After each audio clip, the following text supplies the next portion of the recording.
I recently played and finished Sonic Heroes for the first time, and now we can officially join the This Game is Mid Club. I can't say I hated my experience with the game. I mean, the first few levels were fun. Then they go on for over 10 minutes! Let's actually start talking about the game before the inevitable PTSD sets in, tormenting me for the rest of the night. Look at all those Eggman's robots! Yes, Tails, that is a lot of Eggman's robots! Starting off, this game ditches the 3 gameplay styles, speed, treasure hunting, and mech shooting, from Sonic Adventure 2 and replaces it with a team-based system. There are 4 teams: Team Everyone's Favorite, Team Everyone's Actual Favorite, Team Doesn't Matter, and Team Doesn't Matter with a side of PTSD. Each team consists of a speed-type character, a flight-type character, and a power-type character. You're able to switch to these different styles on the fly during gameplay. See what I did there? Fly.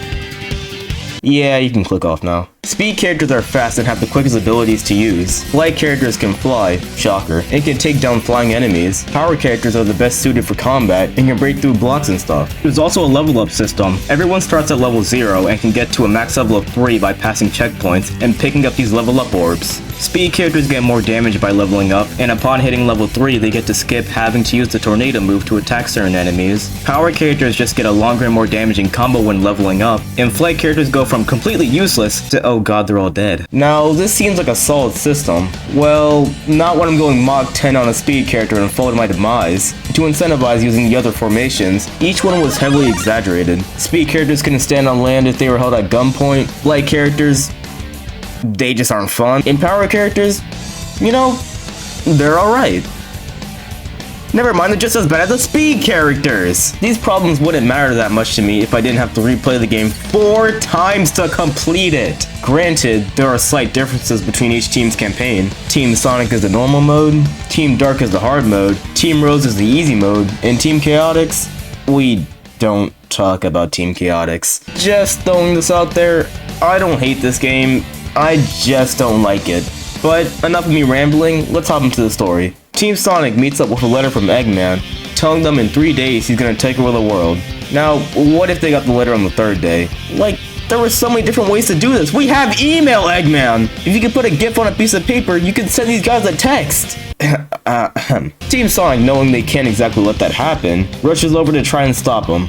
On Team Dark side, Rouge the Bat infiltrates an Eggman base and comes across Shadow asleep in stasis. For context, in the last game, Shadow fell from space and was presumed dead. One of Eggman's robots goes on the attack after Shadow is awoken, and after calming him down, the trio of Rouge, Shadow, and Omega rush after Eggman too. I don't know why Rouge is tagging along. Shadow wants answers because of his newfound amnesia.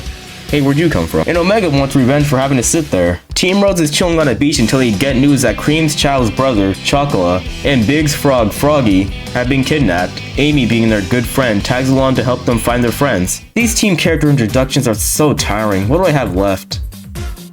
Oh. Team Chaotix are a group of struggling detectives that take a job from a mysterious client and go on their merry way because they gotta pay rent.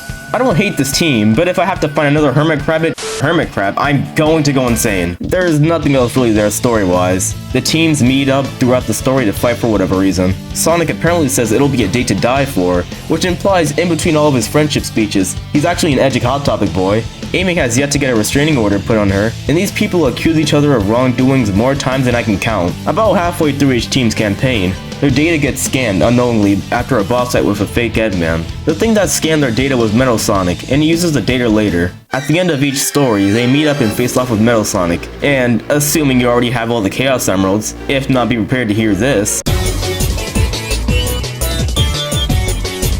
Okay, alright, editing me, I went to go replay the special stages, you know, for the footage, right? And I just realized you could hold the button down to boost. You don't have to mash the button. And so for anyone that's saying, oh, you should have knew that already, the prompt isn't very leading. I see that and I think I gotta keep tapping it. But either way, that just made it easier, so I wish I knew that while I was playing the game. Metal Sonic starts to transform to truly assert his dominance.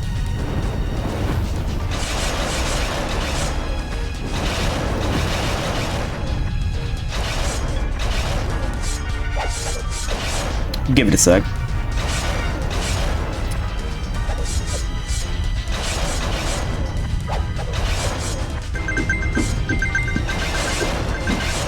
Any moment now.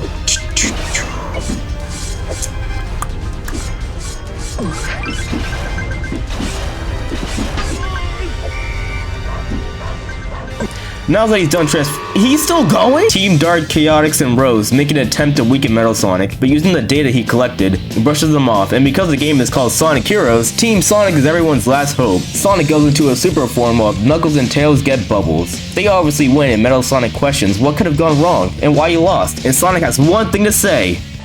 Because we're